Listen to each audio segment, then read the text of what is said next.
નમસ્કાર. ચાલો આજે એક મજેદાર સફર પર નીકળીએ. આપણા બધા મનપસંદ ગેજેટ્સની અંદર શું છુપાયેલું છે?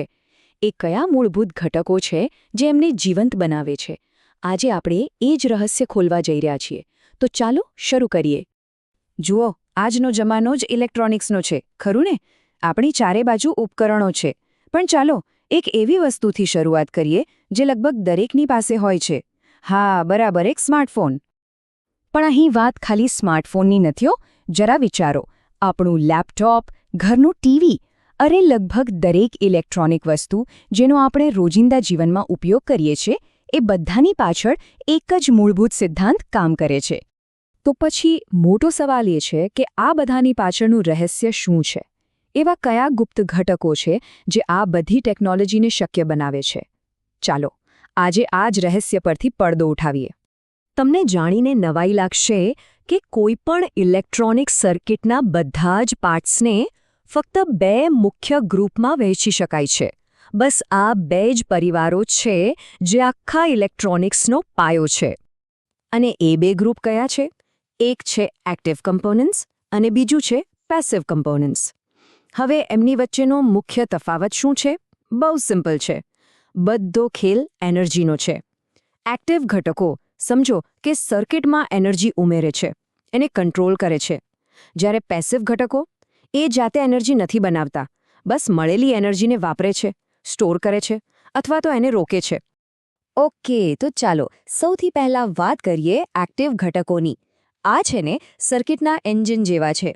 એમનું કામ છે પાવર આપવાનો, સિગ્નલને બૂસ્ટ કરવાનો અને કરંટના ફ્લોને કંટ્રોલ કરવાનો. એક્ટિવ ઘટકોમાં સૌથી પહેલા આવે છે ડાયોડ. કામ બહુ જ સિમ્પલ છે, પણ એટલું જ ઇમ્પોર્ટન્ટ. એને તમે વીજળી માટેનો વન વે રસ્તો સમજી લો. કરંટ એક દિશામાં જઈ તો શકે, પણ પાછો ના ફરી શકે. બસ અહીં એની ટેકનિકલ રચના બતાવી છે, પણ એમાં બહુ પડવાની જરૂર નથી. મુખ્ય વાત એટલી જ યાદ રાખવાની છે કે આ વીજળી માટે એક વન વે ગેટ જેવું છે. એ ખાતરી કરે કે કરંટ બસ એક જ દિશામાં આગળ વધે, બીજે ક્યાંય નહીં. અને હવે આવે છે ટ્રાન્ઝિસ્ટર. આ કદાચ આધુનિક ઇલેક્ટ્રોનિક્સની સૌથી મહત્વની શોધ છે.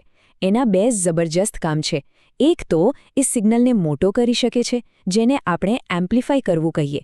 અને બીજું એ વીજળીના પ્રવાહને ચાલુ કે બંધ કરી શકે છે, એટલે કે એક સ્વિચની જેમ. તમે જોશો તો ટ્રાન્ઝિસ્ટરને 3 ટર્મિનલ હોય છે. એને સમજવા માટે પાણીના નળનું ઉદાહરણ બેસ્ટ છે. વિચારો, તમે સહેજ નળ ફેરવો અને પાણીનો મોટો પ્રવાહ કંટ્રોલ થઈ જાય. બસ એ જ રીતે એક નાનકડો ઇલેક્ટ્રિક સિગ્નલ મોટા કરંટને કંટ્રોલ કરે છે. અને આ જ સિમ્પલ આઈડિયાને કારણે આજે કમ્પ્યુટર ચિપ્સમાં અબજો ટ્રાન્ઝિસ્ટર ફિટ થઈ શકે છે. અમેઝિંગ, નહીં? સારું, તો એક્ટિવ ઘટકોની વાત તો થઈ ગઈ. હવે વારો છે બીજા ગ્રુપનો, પેસિવ ઘટકો. જો એક્ટિવ ઘટકોને આપણે એન્જિન કહીએ, તો પેસિવ ઘટકો શું છે? એ છે ગાડીના શોક એબ્ઝોર્બર, ફ્યુઅલ ટેન્ક કે પછી રસ્તા પરના સ્પીડ બમ્પ જેવા. એમનું કામ છે એનર્જીના ફ્લોને મેનેજ કરવાનું. તો પેસિવ ઘટકોમાં સૌથી પહેલા છે રેઝિસ્ટર. નામ પરથી જ ખબર પડી જાય. એ વિદ્યુત પ્રવાહનો પ્રતિકાર કરે છે, એટલે કે એને રોકે છે. એનો ઉપયોગ સર્કિટમાં કરંટ કેટલો જવો જોઈએ એ કંટ્રોલ કરવા માટે થાય છે. એને સમજવા માટે રસ્તા પરના સ્પીડ બમ્પને યાદ કરો. જેમ સ્પીડ બમ્પ ગાડીની સ્પીડ ઓછી કરે, બસ એ જ રીતે રેઝિસ્ટર ઇલેક્ટ્રિક કરંટના ફ્લોને ધીમું પાડે છે. સિમ્પલ. હવે વાત કરીએ કેપેસિટરની. આ ભાઈનું મુખ્ય કામ છે એનર્જી સ્ટોર કરવાનું, પણ એ બેટરી જેવું નથી. એની ખાસિયત એ છે કે એ બહુ જ ઝડપથી ચાર્જ થઈ શકે છે અને એટલી ઝડપથી ડિસ્ચાર્જ પણ.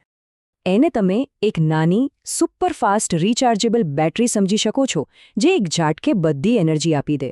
તમને ખબર છે, કેમેરાનો ફ્લેશ જે અચાનક ઝબકે છે, એ કેપેસિટરમાં સ્ટોર થયેલી એનર્જીને કારણે જ થાય છે. અને આપણા પેસિવ ઘટકોની લિસ્ટમાં છેલ્લું નામ છે ઇન્ડક્ટર. આ પણ કેપેસિટરની જેમ એનર્જી સ્ટોર કરે છે, પણ ફરક એ છે કે આ એનર્જીને મેગ્નેટિક ફિલ્ડ એટલે કે ચુંબકીય ક્ષેત્રમાં સ્ટોર કરે છે. દેખાવમાં એ સામાન્ય રીતે વાયરનું ગૂંચળું હોય છે. ઇન્ડક્ટરનું મુખ્ય કામ શું છે? એ કરંટમાં થતા અચાનક બદલાવને પસંદ નથી કરતું, એનો વિરોધ કરે છે. એને એક ભારે પૈડા જેવું વિચારો. એને ફેરવવાનો શરૂ કરવામાં પણ વાર લાગે અને એકવાર ફરતું થઈ જાય પછી એને રોકવામાં પણ વાર લાગે. આ જ ખાસિયત સર્કિટમાં કરંટને સ્ટેબલ રાખવામાં મદદ કરે છે. તો અત્યાર સુધી આપણે એક્ટિવ અને પેસિવ ઘટકોને અલગ અલગ સમજ્યા, પણ ખરી મજા તો ત્યારે આવે છે, સાચો જાદુ તો ત્યારે થાય છે જ્યારે આ બધા એક ટીમ બનીને સાથે કામ કરે છે. કોઈ પણ ઇલેક્ટ્રોનિક સર્કિટ બોર્ડને ધ્યાનથી જોજો. એમાં ટ્રાન્ઝિસ્ટર જેવા એક્ટિવ ઘટકો પાવર અને કંટ્રોલનું કામ સંભાળે છે, તો બીજી બાજુ રેઝિસ્ટર, કેપેસિટર અને ઇન્ડક્ટર જેવા પેસિવ ઘટકો એ પાવરને જરૂર મુજબ શેપ આપે છે, ફિલ્ટર કરે છે અને સ્ટેબલ બનાવે છે. સાચું કહું ને તો આ બંને વગર કોઈ પણ આધુનિક ડિવાઇસ કામ જ ન કરી શકે. તો ચાલો ફટાફટ એક નાનકડું રીકેપ કરી લઈએ. એક્ટિવ કમ્પોનન્ટ્સ એટલે કે ડાયોડ અને ટ્રાન્ઝિસ્ટર જે એનર્જીને કંટ્રોલ કરે છે, અને પેસિવ કમ્પોનન્ટ્સ એટલે કે રેઝિસ્ટર, કેપેસિટર અને ઇન્ડક્ટર જે એનર્જીને મેનેજ કરે છે. બસ આ જ છે આખા ઇલેક્ટ્રોનિક્સના બિલ્ડિંગ બ્લોક્સ. આજે આપણે જે કંઈ પણ સમજ્યું એ નાનામાં નાના સ્માર્ટફોનથી માંડીને મોટા સ્પેસશિપ સુધી દરેક વસ્તુનો પાયો છે. તો હવે વિચારવા જેવી વાત એ છે કે જો આટલા સિમ્પલ બિલ્ડિંગ બ્લોક્સથી આટલું બધું બની શકતું હોય તો કલ્પના કરો કે ભવિષ્યમાં આનાથી શું શું બનાવી શકાશે. શક્યતાઓ ખરેખર અનંત છે.